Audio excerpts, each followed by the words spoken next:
Hi guys, my name is Keenan and today we will be building a algebraic expression evaluator. So basically what this is that it would take a equation that we would input and it would look for invalid patterns within that equation. And then it would tell us if that equation is an invalid one or if we basically can just solve and get the answer. So I think without further ado, let's get to it.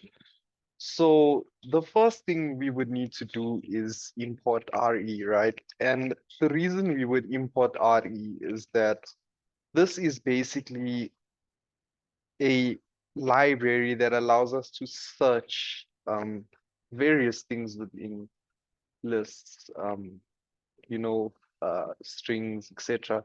And and basically what this would do is it would match that specific pattern that we are going to obviously feed the program, well, the invalid patterns.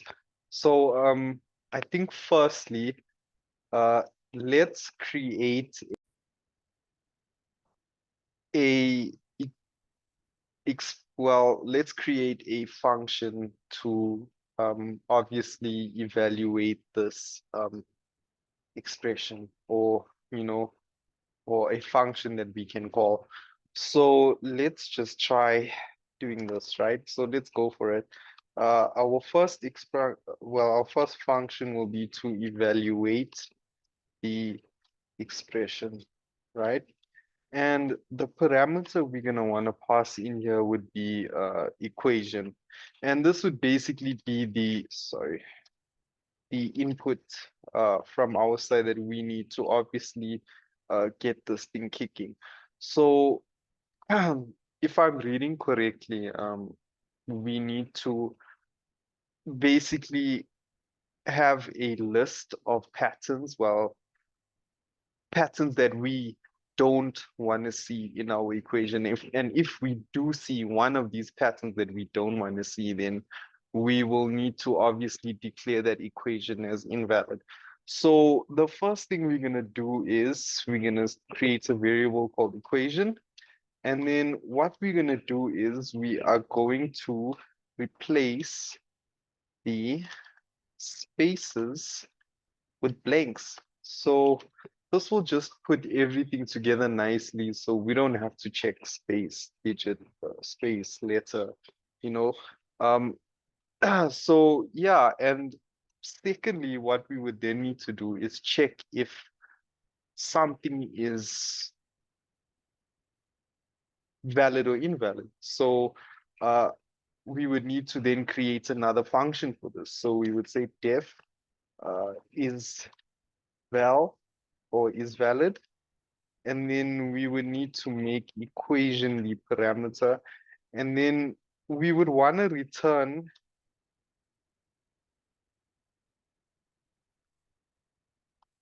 invalid expression. Yes, I think that's an appropriate name. So we would then return invalid expression, right?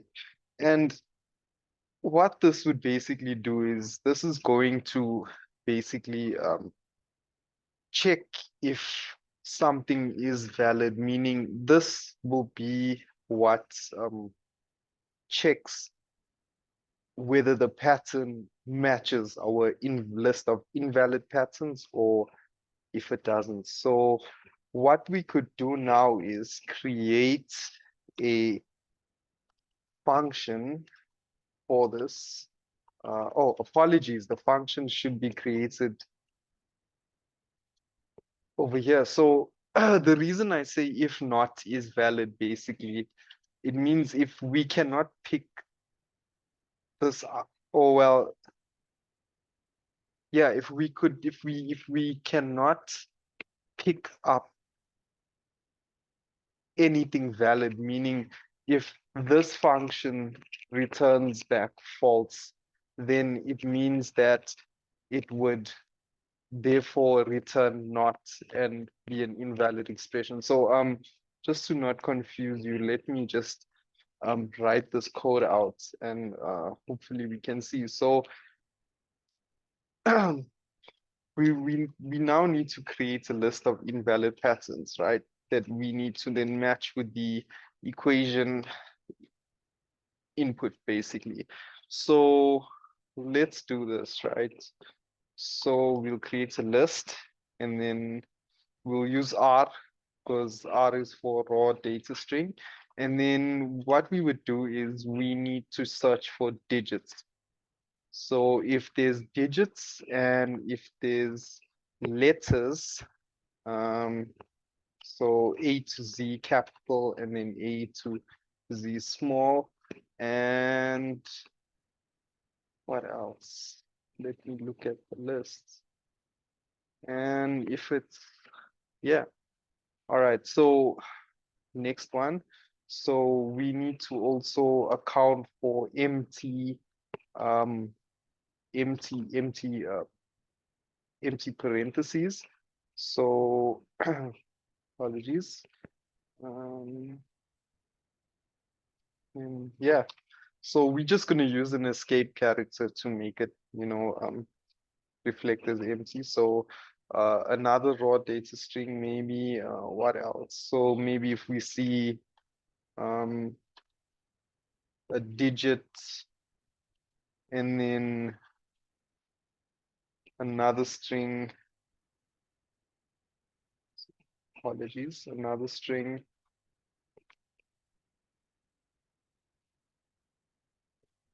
and then maybe digits again.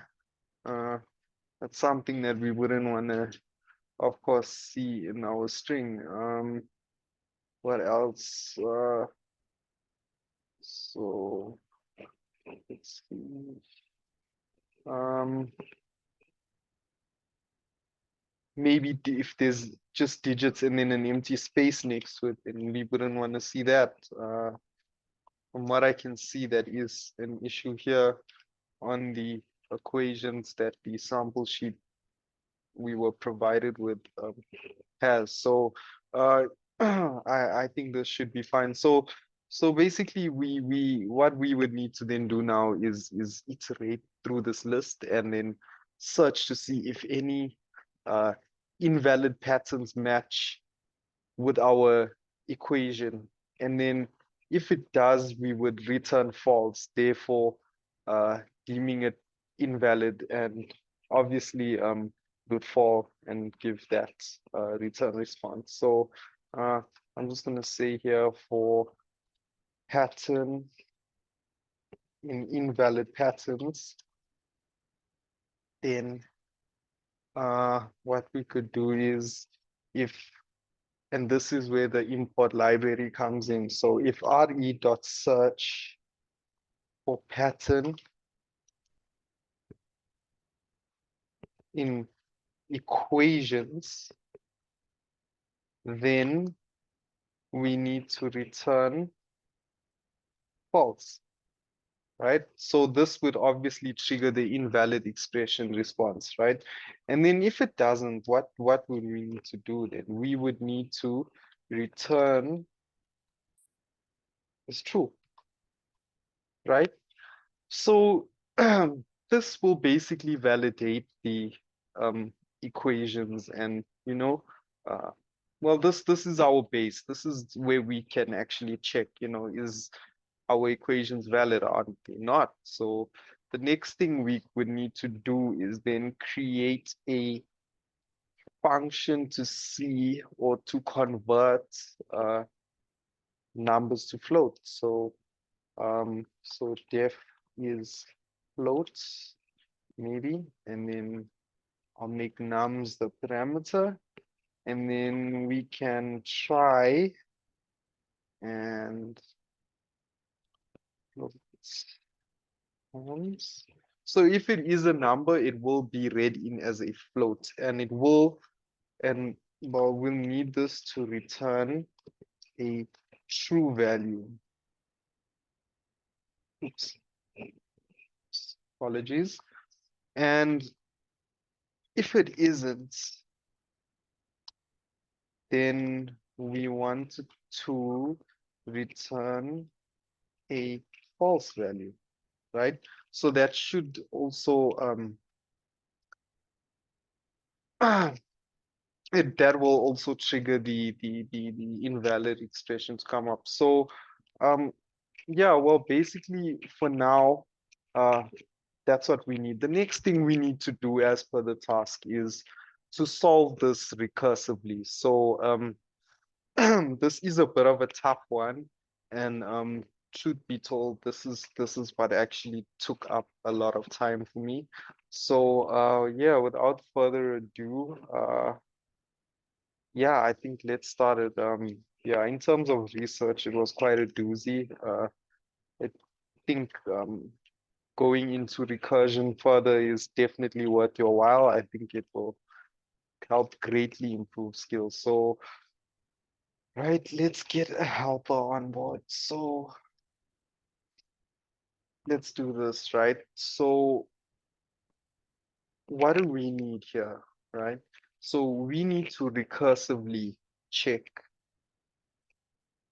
from beginning to end to beginning for all these patterns, right? So to get this done, what we would then need to do is get the well, okay, first let's just get all the admin out the way. So if the length of the equation is equal to 0, then we will return a false value. And reason for this is because if it's 0, then it means that, and it has no length, it basically means that um well, we have nothing to process, therefore um it's an invalid expression, and we need to return false. So next we can check maybe if the equation is numeric, right? So this will check basically if our input has a numeric or numeric number, well, a number, in other words, or, and this is where our uh, is float function would come in. So to check is float, and then we would put the equation in here, right? Then what we would need to then check next is for parentheses, right? So base of apologies. So we would need to actually return equation.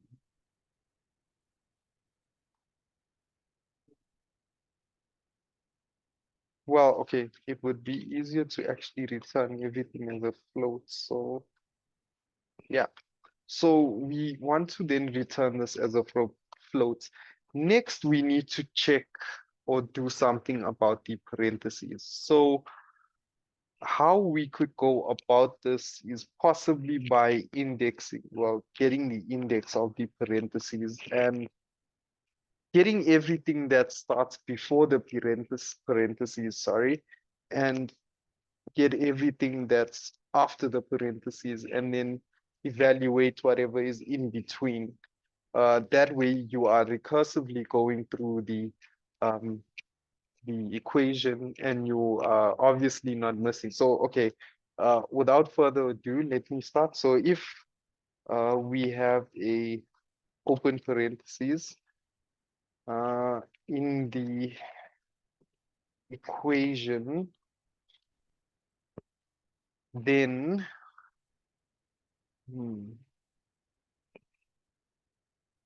how do we do this? Okay, so we would first obviously create a start.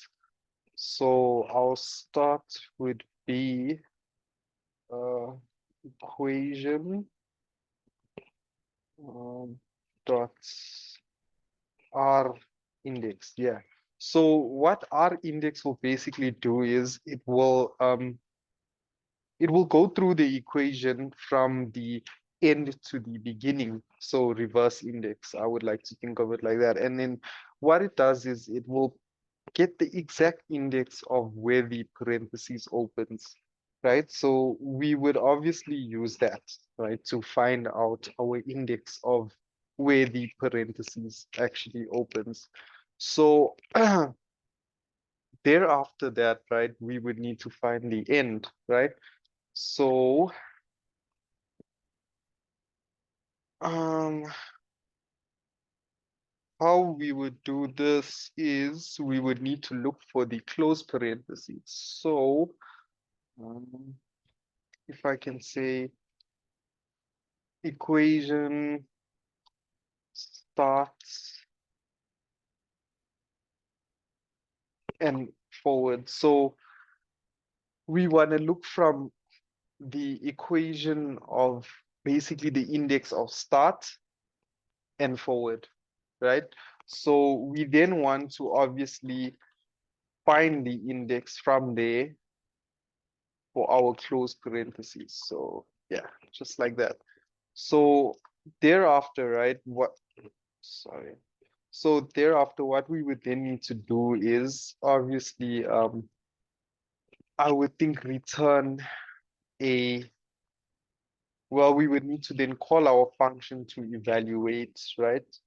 And then within our function, we would need to look at everything before the start. So everything before the parentheses opens, right? So, okay, let me just try to index it. So maybe I can index it like this. Start. So we want everything before. So basically then we would do this. So everything before start. So meaning everything before we open this index, right? And then thereafter we would concatenate and we would need to obviously evaluate now the contents within the within the equation. So we'll call the function again to evaluate, and then we will say equation, and then what we would do is we would go from start, so meaning from open parentheses plus one, right? And we would go then till the end, which is basically the closing of the parentheses. Then we would need to obviously search for anything after the parentheses is closed. So we would go equation and then end. And then we would need to obviously move along through to the next index, so plus one and so forth, right? So this is basically done. And what this can do is this would definitely find our indexes for our parentheses. And it's basically telling the program to evaluate everything before the open parentheses, in the middle of it, so the contents within, and after the parentheses.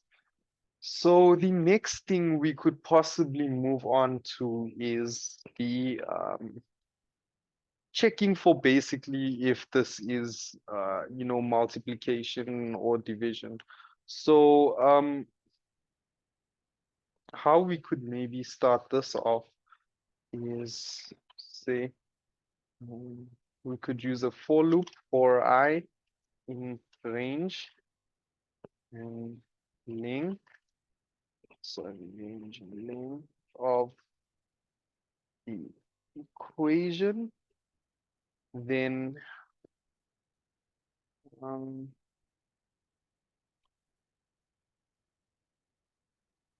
if equation is in,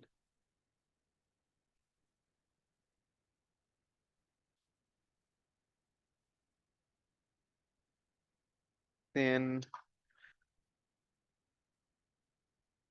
okay, all right, cool. So now we need to we would need to obviously now try to get the multiplication and division, right? So I find it easier to just split these things. I mean, if you had to do this in one, it would be a whole mess. So yeah, it's better to split these things. So I think first we can check the left side, right? So we're gonna check each side to see if there is a multiplication or division. And basically, this program is, yeah, well, it's going to look for multiplication or division, and if it is a multiplication, then we wanted to obviously do the multiplication. Then if it is a division, then we want to do the division. So right.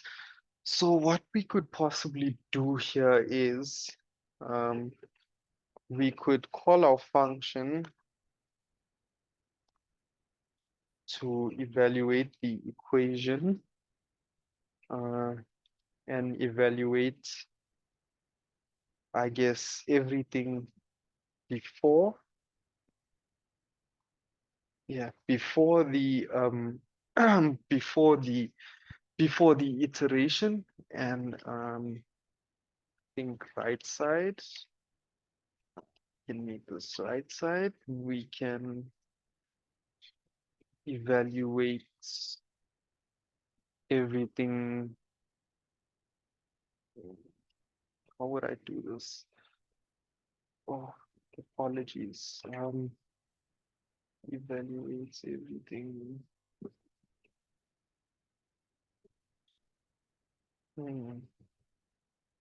Okay, so yes, we would then take the iteration and obviously plus one.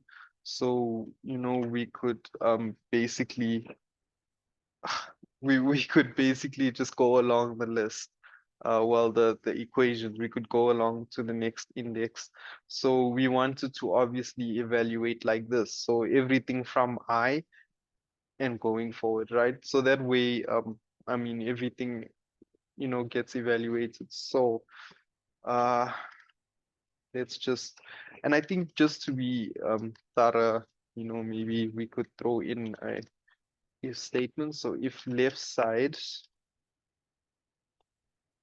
is not none, so meaning that if the left side has an equation for us to do, then it will obviously trigger the if statement, and it will, well, this is what we are going to use to calculate and do our calculations. So if left side is none and right side is not none, sorry, then we if if the equation uh, index is equal to a times, then we would need to return the left side times the right side, right? And or well, if else, then we could return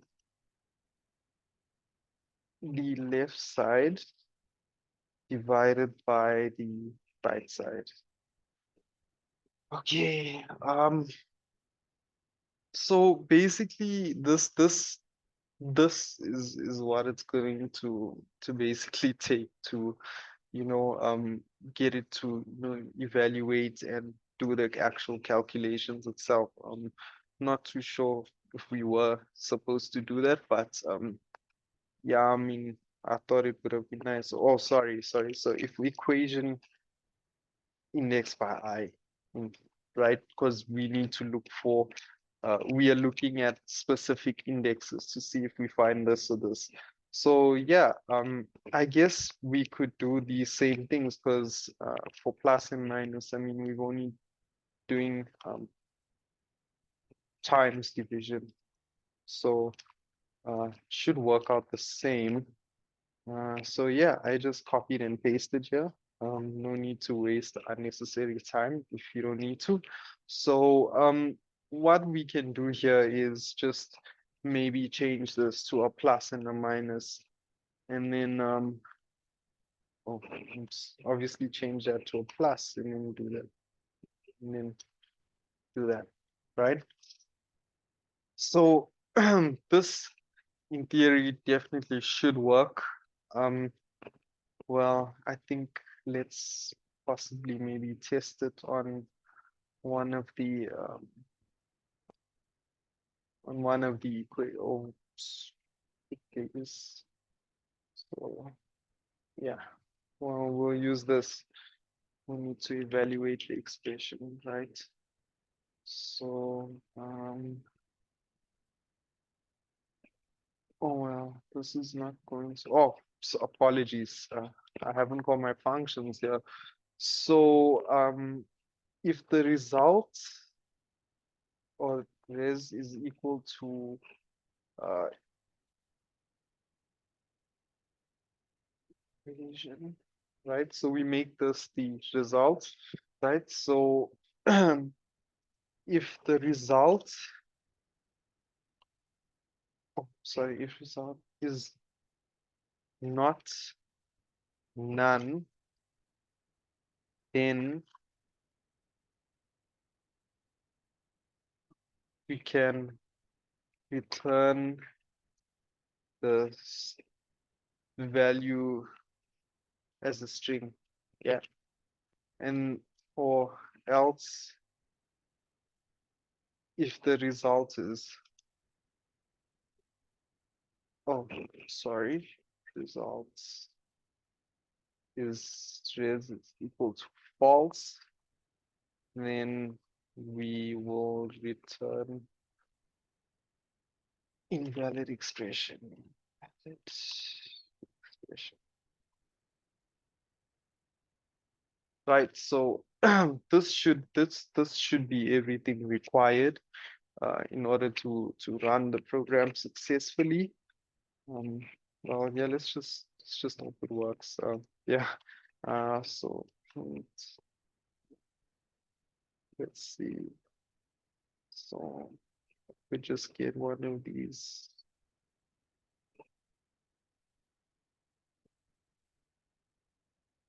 If I could just get one of these equations, maybe we can try and run it and see. Yeah, let's go. Uh, oh, oh,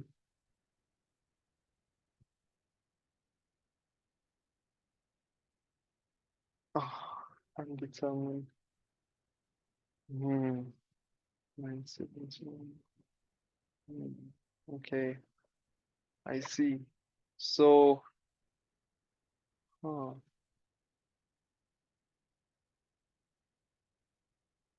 interesting. Mm,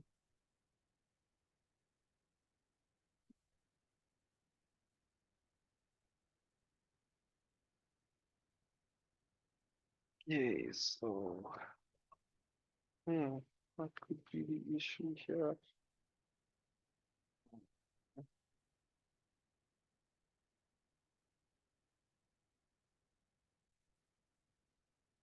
Missing undetermined position two.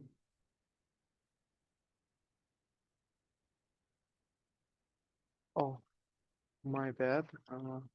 It seems it is a pattern, right? So let's see. Right. Well, let's try and run it now and see.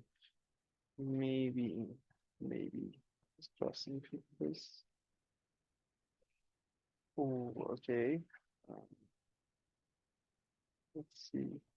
So, what would be the issue here?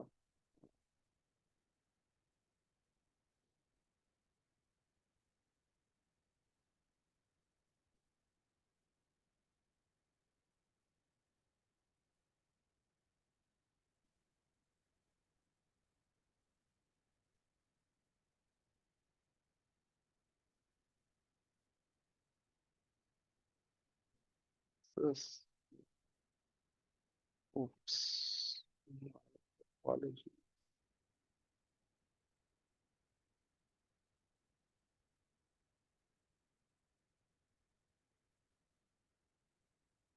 Wow. Um,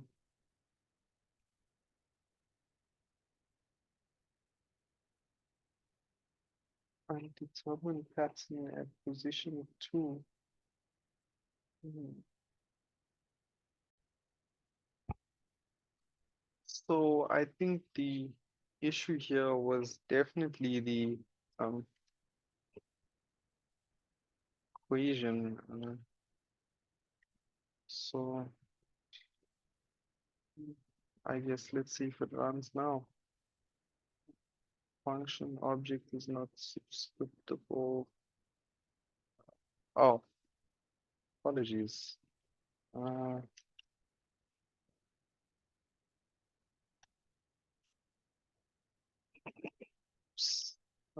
apologies. This needs to be indices. So that's what we do, and then let's try and run it. Ah, here we go. 3.75. So I think there was a few answers here. So let's just also check if it, returns an invalid expression. So um, let's do this, right? We can do that. And, let's just copy them straight from the fixes. And let's just try this and just hope and see if it works. Hoping this does work. Um, there we go. So as you can see, ladies and gentlemen, the program does work. Uh, if it is not an invalid expression or pattern that we put up here, then what it would do is just calculate the answer. Whether that is correct, I am not too sure. 15, 3 divided by 12. Yeah, 3.75 sounds about right. Okay, so it is calculating correctly. Thank you so much for well, going through this with me, and yeah, I hope to do it again.